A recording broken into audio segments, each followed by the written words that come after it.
stride, base hit, right field, the Royals win. 2-1. Darrell Porter does it again. Sliced up the left field line. Willie Wilson on the run, dives, and he makes a sensational catch, and the ball game is over.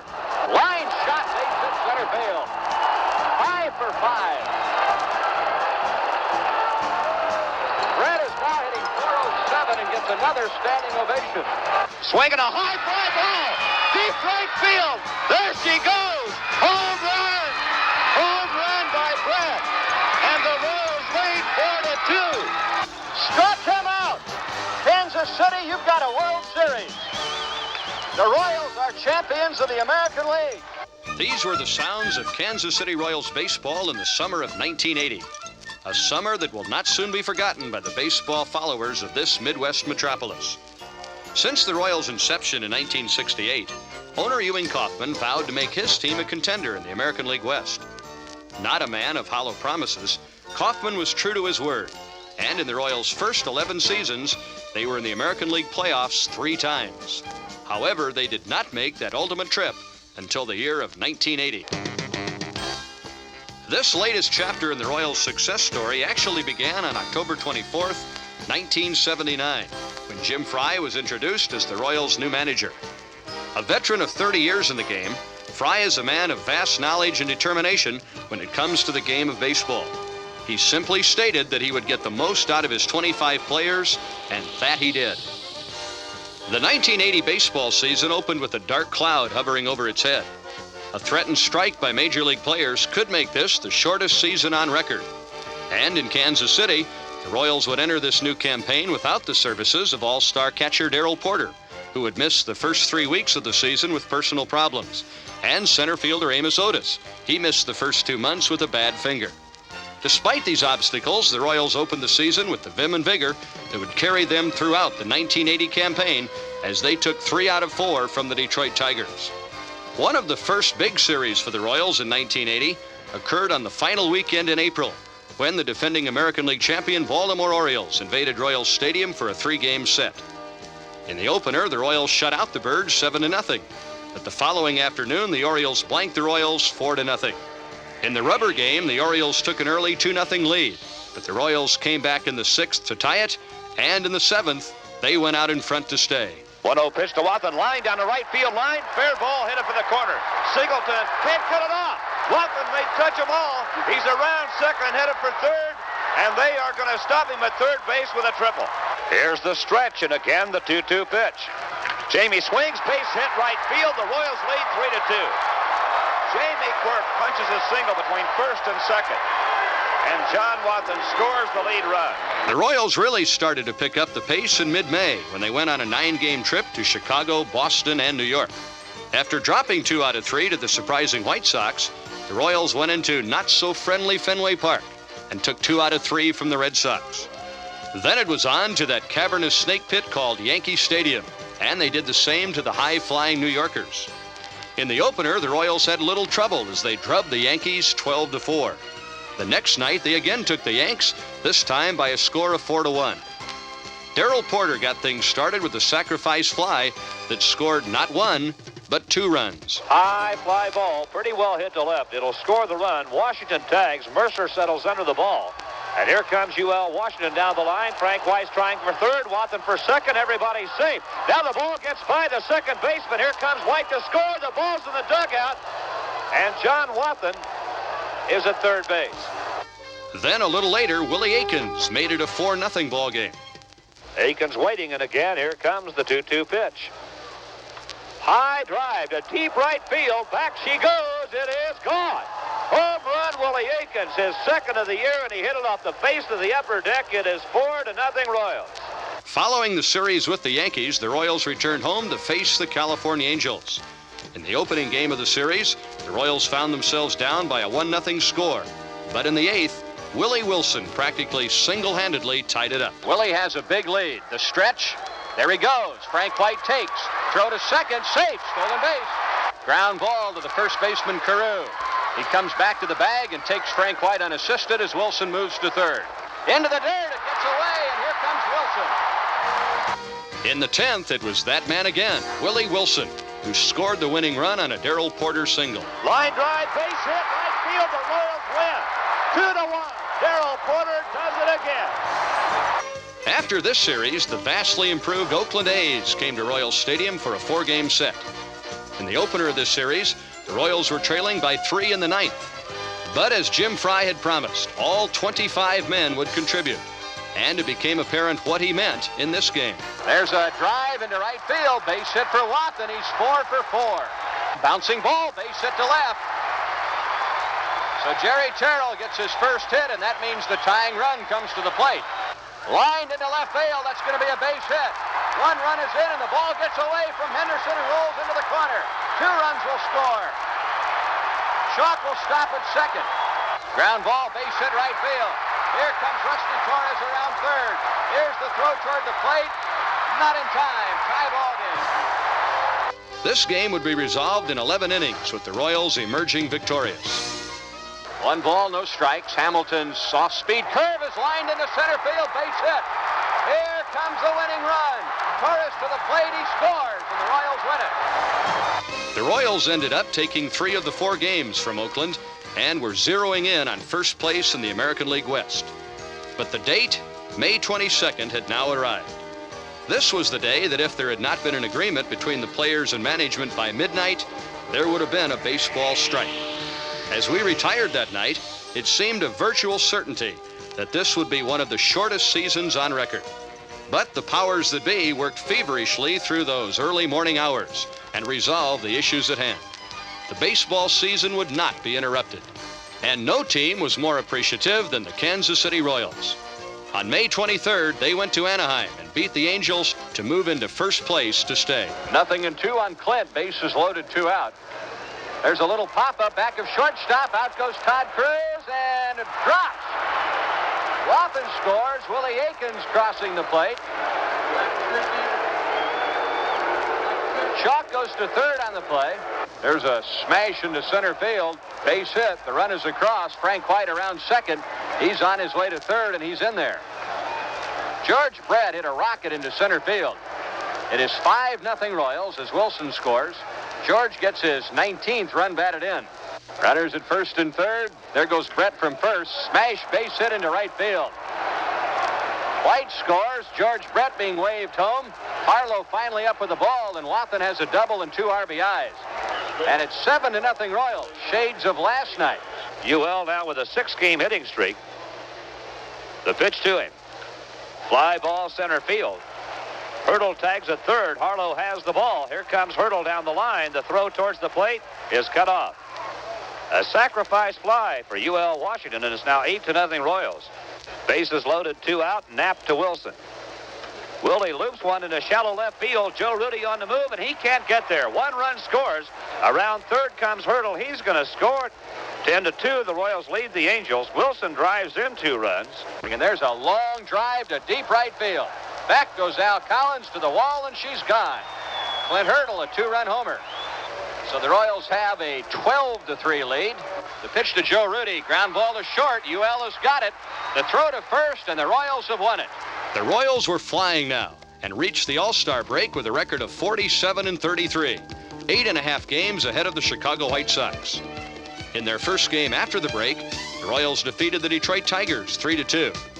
This game marked the return of George Brett, who had been absent from the lineup for a month. In his first game back, Brett rapped out 2 hits and also made this sensational play in the field. Ball's fastball is drilled. Brett a dive to his left, knocks it down, throws in time. What a play. But the hero of this game turned out to be Willie Aikens when he broke up a 2-2 tie in the 6th inning with this round tripper.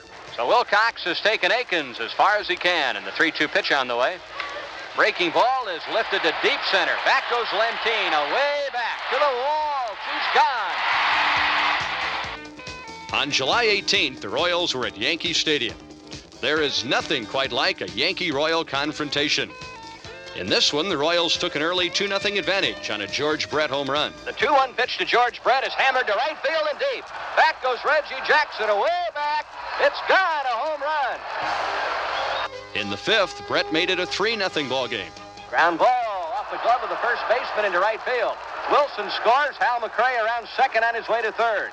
And the Royals lead 3-0. Then in the sixth, the Royals just broke it open. Aikens at third, Washington at second, White at first. The Royals now with a chance to bust this game wide open. The pitch to Wilson. Ground ball, base hit past the first baseman into the right field corner. Aikens scores. Washington scores. Frank White will score. Now they're saying a spectator leaned over and interfered. There's a drive toward the left field corner. It is a fair ball. White will score. Wilson will score. McRae tries for second. He's in there. Meanwhile, left-hander Larry Gura was flirting with a no-hitter. He finally lost it in the seventh. Breaking ball, line to left field, base hit. The Yankees had their first hit. The Royals won the game 13-1 and eventually took the series 2-1, making it 6 out of 9 for the Yankees for the season. There were still 3 games left to be played between these two adversaries the following weekend in Kansas City.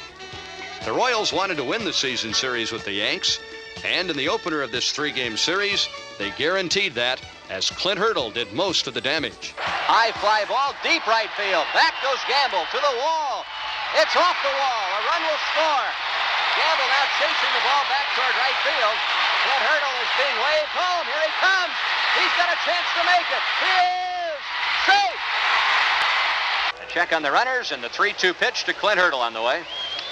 There's a looping liner, base hit to left field. Aikens will score. Here comes John Wathan to score. 6-1 Royals. Fly ball, well hit to left, but Wathan's back on the warning track. He's got it, and the ball game is over. The Royals took the series 2-1, and for the season, they had taken 8 out of 12 from New York. However, their encounters with the Yankees in 1980 were not over yet. Following the Yankees series, the Boston Red Sox came to town. The two teams staged a wild and woolly affair in the first game. The Red Sox raced to an early lead before the Royals came back. Finally, in the 7th inning, George Brett tied it. Drago's 3-1 pitch on the way. High fly ball, well hit to left. Back goes Jim Rice to the warning track. It is gone. And the ball game is tied. Then in the 9th, George Brett saved it. It bounces one to third. Brett has it. Coming home, and the play is made. He's out. And in the bottom half of the inning, Brett, along with Amos Otis, won it. A little looping fly ball out into left center, base hit. He's around first. He's on his way to second. The throw, safe. Here's the 0-1 pitch. Bouncing ball, Burleson to his left. Fumbles the ball, the Royals win it. The Royals were really smoking now, especially against the American League Eastern Division teams. A week later in Detroit, Willie Wilson made this catch to stymie a Tiger rally and preserve a 5-4 Kansas City win. Quisenberry trying to get the out. The stretch, the pitch. Sliced up the left field line. Willie Wilson on the run, dives, and he makes a sensational catch, and the ball game is over. Willie Wilson, a headlong dive down in the Tiger bullpen to save the ball game, perhaps. He crossed the foul line, made a backhanded catch, and Wilson has saved the game. It was at this point in the season that George Brett was putting on the most torrid batting performance since the days of Ted Williams. On August 17th against Toronto, he hit in his 29th consecutive game, going 4 for 4, bringing his batting average up to .401. Brett waiting. Clancy set the pitch. Lined into right center field, base hit. John Wathan at second base is going to hold right there, and Brett now has a 29-game hitting streak. Witt puts down a sign. Jim Clancy, the right-hander, into the stretch. And the first pitch to George Brett. Line fair up the right field line, base hit. White scores. Around second and headed for third comes Wathan. They're going to wave him home. Here he comes. The throw, safe. Brett has doubled. He is 3 for 3, and the Royals lead 4-2. George hits a fly ball to left field, and it's going to be over the head of the left fielder, Origin, all the way to the wall. Washington scores. Otis scores. Wathan will score on the double. Although Brett was capturing much of the attention not only in Kansas City but nationally, the Royals continued to play superlative baseball. On August 19th in Texas, they found themselves on the short end of a 3-1 score in the 9th inning. With Hal McRae, Amos Otis, and Willie Aikens doing the honors, they They came roaring back to win it. McRae hits a line drive, fair up the right field line into the corner. Washington will score. Hal McRae to second base, and a fan reached out and touched the ball, so they're going to give him 2 bases. Line drive, base hit right field. The game will be tied. Otis around first, puts on the brakes. The Royals have come from behind to score 2 in the 9th. Otis ripped one into right field. Johnson to Akins. A shot into center field. It's a base hit. The Royals take the lead as Otis scores. Wathan stops at second. And Akins 2 out of 4. It is 4-3 Royals. Meanwhile, Brett continued his assault on the 400 mark. On August 26th in Milwaukee, he reached the 407 mark with a 5-hit performance. Line shot, base hit center field. 5 for 5. Brett is now hitting 407 and gets another standing ovation. At this point in the season, it was no longer a question of who was going to win the American League West, but when. As the sweltering heat of August turned hopefully to the gentle breezes of September, the Royals were 85-46 and led the West by 20 games. Fly ball center field. Rick Miller there makes the catch. Wilson will score, and the Royals take a 1-0 lead. Lined into right center field, and that's going to be in there. 2 runs will score. Willie Wilson around first and puts on the brakes. So it's 3-0 Royals as Wilson drives in his 41st and 42nd runs of the year. Base hit center field for Frank White. Willie Akins being waved home. Here's the throw from Rick Miller. It's offline, and Akins scores, and Wathan to third. There goes Frank White from first. Ground ball, base hit left field, past the diving third baseman Carney Lansford. Wathan scores. White to third on the single by Clint Hurdle, and it's 5-0 Royals. Jason Thompson awaits the 3-2 pitch, and here it is. He struck him out. And the Royals have won the West. Dennis Leonard congratulated by all of his teammates. And the Royals have won their 4th Western Division championship in the last 5 years. So they clinched the Western Division title with their 90th win of the year. Dennis Leonard wins his 19th. The Royals are the best in the West. So the Royals had wrapped up the Western Division title almost 3 weeks before the end of the regular season. Surely this would be the longest part of the campaign. However, there were a few things to be taken care of, namely George Brett's and Willie Wilson's assault on the record book.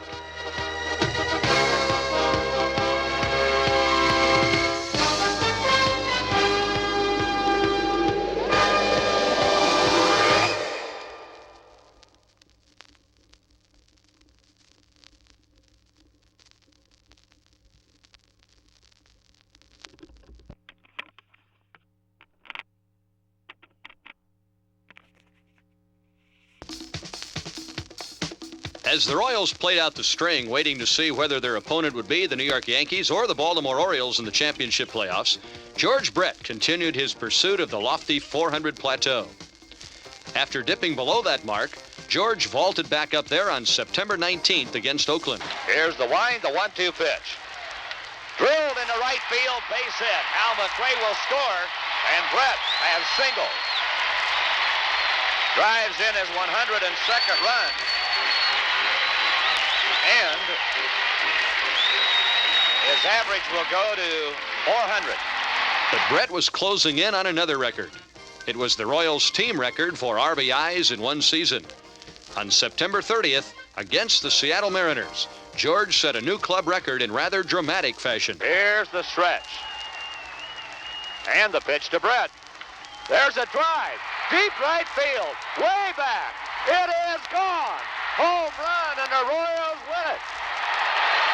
George Brett, a 3-run homer in the bottom of the 14th inning, and the Royals win it 7-5. Number 23 for Brett. He establishes a Royals team record now with 115 RBIs. Brett was having a sensational season. But because of the time he had missed due to injuries, there was a question of whether he would have enough required plate appearances. In the 158th game of the season, Brett made it. Dressler ready, the 3-2 pitch. Driven into right center field. On the move is Reggie Walton. Base hit. It's up against the wall. Brett's at first, headed for second. In standing up with a double. He's hitting .391. 3 for 3 tonight. George finished the season with a .390 average, the highest recorded in the major leagues since Ted Williams at .406 in 1941. But Brett wasn't the only Royal having an incredible season. Relief pitcher Dan Quisenberry won 12 and saved 33, an all-time Kansas City save record. He was the American League's Fireman of the Year. Willie Wilson set an American League record for most consecutive stolen bases, and on September 23rd in Seattle, he smashed one of Brett's team records with his 216th hit of the year. High bouncing ball up the middle. Grabbed by the second baseman to throw. Safe is Wilson. And that is base hit number 216 this year, and that is a new Royals team record. Then in the next to last game of the season, Wilson set a horde of records. Ground ball up the middle. Base hit. Around third to score comes Chalk. Mullenix headed for third, and Willie has done two things. He has tied the American League record for singles. He is the first man ever to record 700 at-bats in Major League history, and here comes a standing ovation for Willie. Line drive, center field, there it is. One run is in. Here comes Clint Hurdle to the plate. He scores. And Willie has done it. Second man in history to collect at least 100 hits from each side of the plate. Oh yes, we should mention that in this game, Dennis Leonard won his 20th game of the season, the third time in his career that he had reached that magic figure. So now it was on to the playoffs for the fourth time in the last 5 seasons. And for the fourth time in the last 5 years, their opponents were the New York Yankees. In past season competition, the Royals and Yankees had staged some memorable battles. Unfortunately for KC fans, the outcome always went the New Yorkers' way. Who will ever forget the 1976 and 1977 playoffs? Chambliss home run in New York to win it in '76. And the '77 playoffs also going down to the final inning of the final game before the Yankees put together a frantic rally to overcome a Kansas City lead and win the series. Then there was 1978 when the Yankees eliminated the Royals in 4 games. Yes, those New York Yankees did cast a tall shadow. In the opener of this best-of-5 confrontation at Royal Stadium, Larry Gura was pitted against Ron Guidry in a battle of left-handers. The Yankees took an early lead in the ballgame in the second inning when Rick Cerone and Lou Piniella hit back-to-back home runs. The 2-1 pitch to Cerone, off speed and pounded toward the left field corner. If it stays fair, it's trouble. It is a home run for Rick Cerone. High fly ball, deep left field. Back goes Wilson, and this one is gone. A home run for Piniella. An off-speed curveball out over the plate, and Piniella waited and waited and waited. So back-to-back home runs by Cerone and Piniella.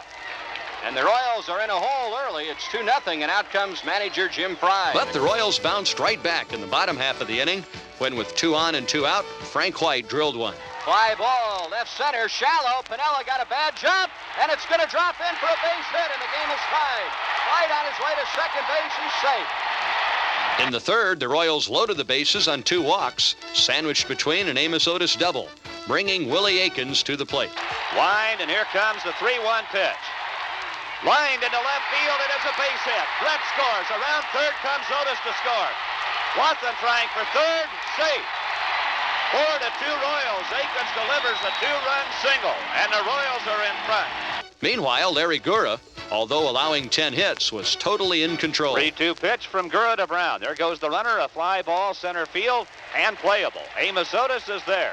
He's got it. The inning is over. Slow curve, struck him out. Reggie Jackson knew it. High chopper to short. Washington gets a nice big hop over to White for the force out on Cerone. And the Yankees are gone in the top of the 6th. In the 7th, George Brett caught hold of one of reliever Ron Davis' deliveries and deposited Brett, it. a good 2-strike hitter. Here comes the 1-2 pitch. High fly ball, well hit left center. Back goes Bobby Brown to the wall. Home run! Brett got it out of here to the opposite field. It is 5-2 Royals. In the 8th, the Yankees brought in Tom Underwood, and he too was roughed up. Underwood throws a let-up, and it's whacked into left center field. Bobby Brown going back, and it's over his head to the wall. Porter scores. White scores on the double by Wilson. 7-2 Royals. Larry Gura then took care of the Yankees in the 9th, and the Royals were 1-up in the series. Here's the stretch, the 3-2 pitch. Popped up. It's playable. Darrell Porter in front of the Royal dugout. It's over. The Royals get the jump on the Yankees. Final score in the first game of the American League Championship Series. The Royals 7, the Yankees 2. The next night, the Yankees sent the league's ERA leader, Rudy May, to the mound to try and halt the Royals' surge. The Royals countered with 20-game winner Dennis Leonard. After 2 scoreless innings, the Royals strung together 4 straight hits in the third that accounted for 3 runs. Lined into right field, that's going to be a base hit. And the Royals have their first hit of the game. Darrell Porter lines a solid single to right. Base hit, right field. Darrell Porter around second is going to hold right there. Frank White down in the count 0-2. Never fought that pitch. He just reached out and went the other way and grounded a single into right. Hot shot, base hit down the right field line. It'll be extra bases. Porter around third to score. Here comes Frank White to score. Willie Wilson tearing for third. They're going to hold him with a triple, 2-0 Royals. Washington swings away, drills one to left center field. On the move, it's all the way to the wall. Wilson's going to score. Washington at second base, standing up with a double. It is 3-0 Royals. It stayed that way until the 5th inning, when the Yankees narrowed it to a 3-2 game. First, Greg Nettles, who had been out of the lineup since early August with hepatitis, hit an inside-the-park home run. Pull it he does, and deep to right field. Back goes Wathan to the warning track, to the wall. Leaps high, and it's off the top of the wall. Nettles around second on his way to third base. Nettles is going to try to score. Frank White's throw to the plate. Here he comes. He is safe at the plate. The ball rolls away from Porter. And inside the park home run. Then, after a walk to Bobby Brown, Willie Randolph lashed a double, and it was a 1-run ball game. Is made, and Randolph loops one into short right field. In comes Wathan, makes the catch. Now he drops the ball as he fell down. Here comes Brown to the plate. Here's the throw from Wathan, not in time. In the 8th, the Yankees threatened to tie it up, but the Royals' defense responded. Line drive, left field, base hit to the corner. Let's see if they try to score Randolph. Wilson up with the ball. He gets it into Brett. Brett turns and fires to the plate, and he is going to be out at the plate. In the 9th, the Yankees' Reggie Jackson led off with a single. Out of the bullpen came the Royals' ace, Dan Quisenberry. And after a few anxious moments, he put out the fire. The pitch to Nettles. Double play ball to White. He's got it. Fumbles. The second out. To first. Out. They got them both.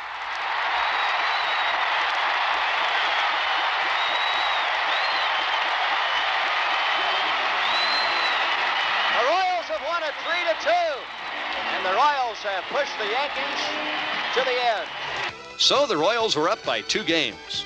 One more victory, and they were the American League champions. However, that one win would have to come at Yankee Stadium, not the easiest place to play. The Royals sent left-hander Paul Slidorf to the mound to be opposed by the Yankees' 22-game winner, Tommy John. The game was scoreless through the first 4 innings. Then in the 5th, Frank White, who was to be the playoff MVP, hit a home run. TJ, as they call him, gets the sign. Now the pitch. He goes up Hackett and a long drive to left. Back goes Pinella. She's gone. A home run.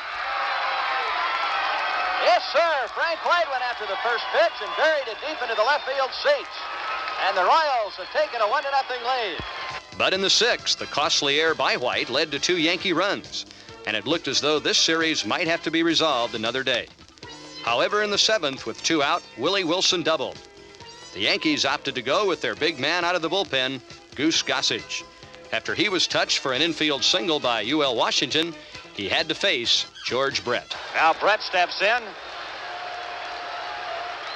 Gossage ready to pitch. Swinging a high fly ball. Deep right field. There she goes. Home run. Home run by Brett. And the Royals lead 4-2.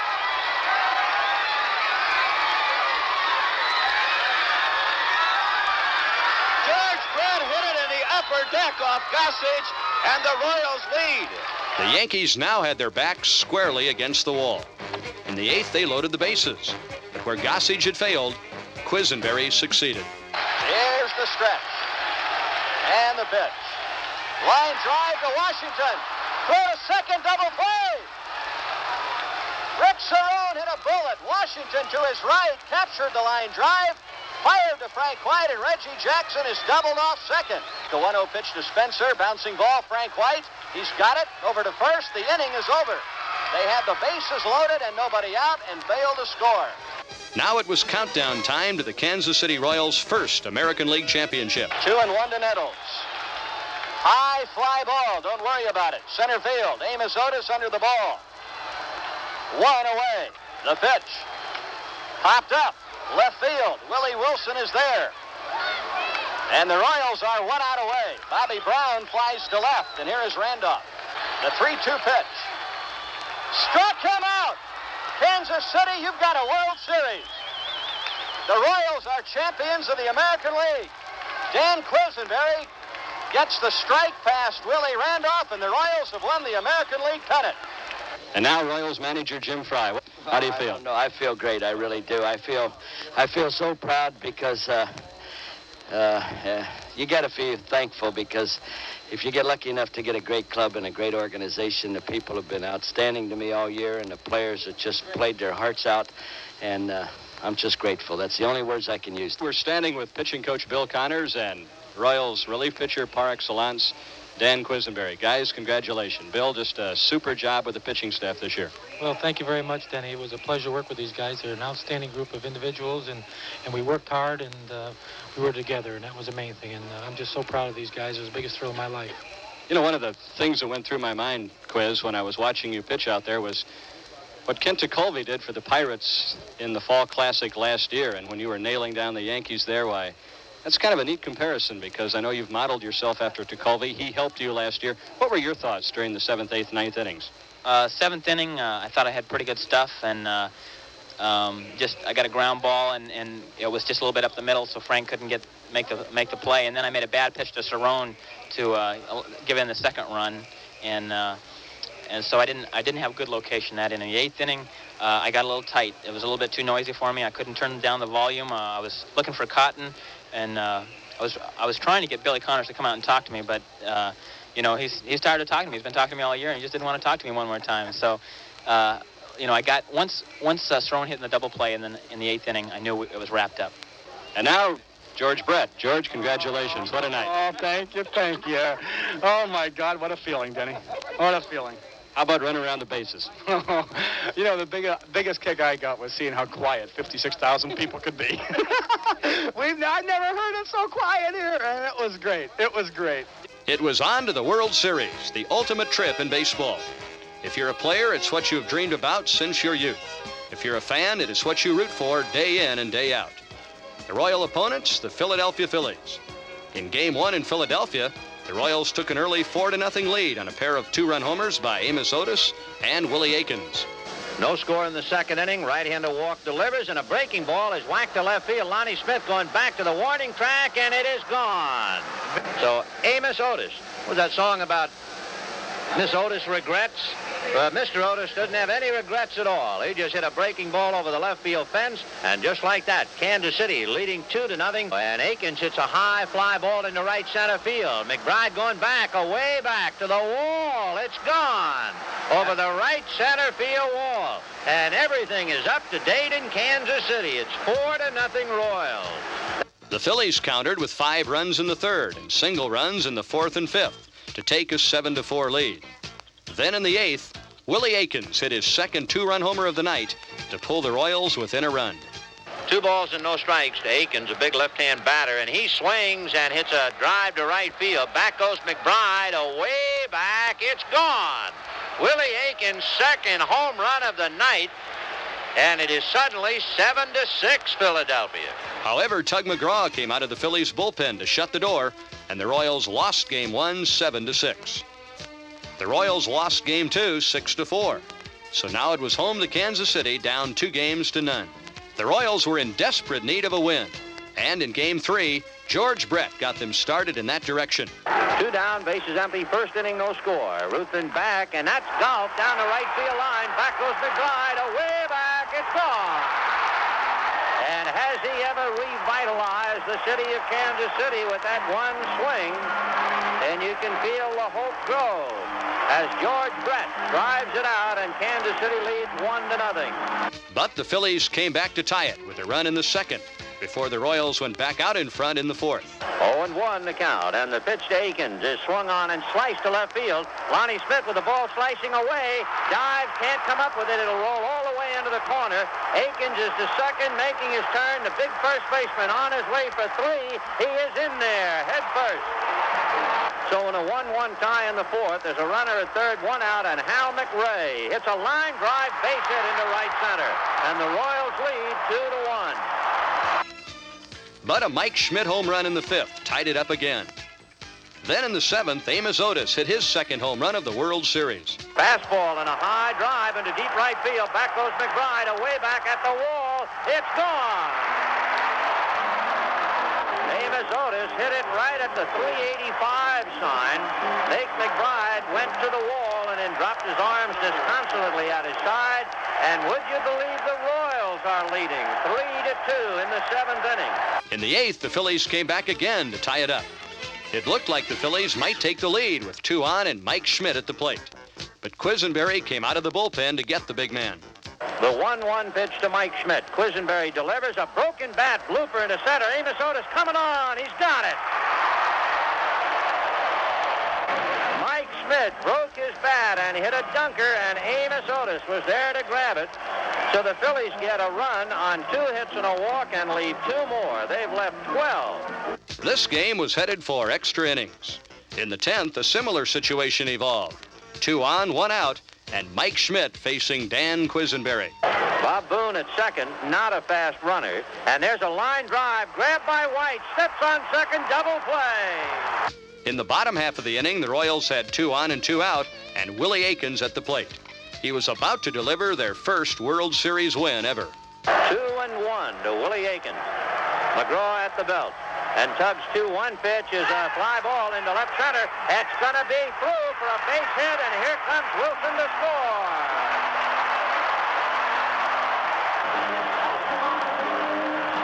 Willie Akins sliced one up the alley in left center field. Gary Maddox unable to get over and flag it. And once the ball hit the rug and went to the wall, it was all over. Willie Wilson was home with the winning run. The next afternoon, the Royals evened the series at 2 games apiece with a 5-3 win. The Royals struck early with 4 runs in the first inning. The 2-1 pitch to Willie Wilson. Fastball hit over the head of Bowie into left center for a base hit. Maddox up with the ball. Wilson holding with a single. So Wilson off the bag. Christensen throws it away down the right field line. Wilson is not going to stop at second, and he is into third base steaming on the throwing error by Christensen. Christensen again out of a stretch. The big right-hander delivers, and there's a shot just there inside first, down into the right field corner. McBride playing it very cautiously, so Brett's going to keep on going, and he'll have a triple. George Brett drilled one between Rose and the bag and down in the right field corner. Legs it for a triple. Willie Wilson scores. It is 1-0 Royals. The strike one pitch on the way is hammered to right center field. Back goes McBride. Away back. It's gone. Willie Akins had to come out and take a curtain call before this game could continue.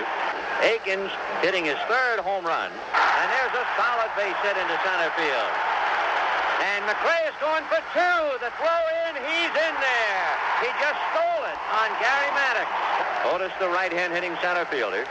And the strike one pitch to Amos. Fastball hammered to right center. Back goes Gary Maddox. Away back to the wall. It's off the top of the wall. Now Maddox having trouble picking it up. McRae will score on a double by Otis. 4-0 Royals. Philadelphia made it a 4-1 game in the second. Then in the bottom half of the frame, Willie Akins hit his 2nd home run of the game and 4th of the series to give the Royals a 5-1 lead. Knowles back with a breaking ball, and that's hammered to right field, and that should go. It's away back and gone in the Kansas City bullpen. The Phillies narrowed it to a 5-2 game in the 7th. It would have been worse if not for this catch by Willie Wilson. Right-hander ready, comes to the plate, and Boone drives one into left field and deep. Wilson going back, the ball over his head, and he one-hands it over the shoulder. Tagging to score is Trio, but what a play by Wilson. In the 8th, the Phillies scored again, and it was now a 5-3 contest. Once again, Dan Quisenberry came on to relieve Dennis Leonard, and he suppressed the Philadelphia rally and put them down 1-2-3 in the ninth. The 3-1 pitch to Boone is a bouncer down to short. Washington over to Akins. They're all even. That was the last hurrah for the Royals as they lost games 5 and 6. But as they look back on the 1980 season, they can boast of many good things. They were the American League champions, something 13 other teams would gladly brag about. They had participated in one of the most exciting World Series in years. They know there is one more mountain to be scaled, one more goal to be reached, and that might happen next season.